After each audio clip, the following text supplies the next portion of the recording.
মানে Durgapur city centre পর্যন্ত, আমার বাড়ি মেদিনীপুরের হবিবপুর মানে ধর্মার কাছাকাছি, ওখান থেকে দুর্গাপুর সিটি সেন্টার মানে আমার বাড়ি অবধি ডিস্টেন্স প্রায় 180 কিলোমিটার, প্রায় ওই 177 মতো হবে।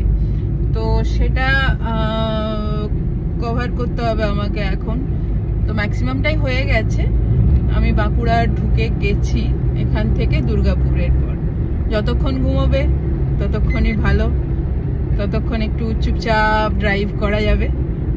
উঠে গেলেই এখুনি মাম্মাম এটা কি হলো, ওটা কেন হলো, আমি তোমার ভিডিও বানিয়ে দেব, অন্য কেউ বানিয়ে দেবে না, এইসব চলতে থাকে আর কি।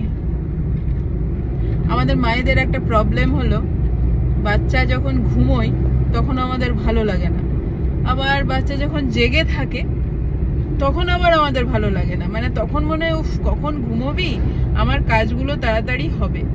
আবার যখন ঘুমিয়ে পড়ে তখন আবার মনে হয় ধুর এত ঘুমোচ্ছে, আমি তো বোর হচ্ছি, আমি তো একা পড়ে গেছি।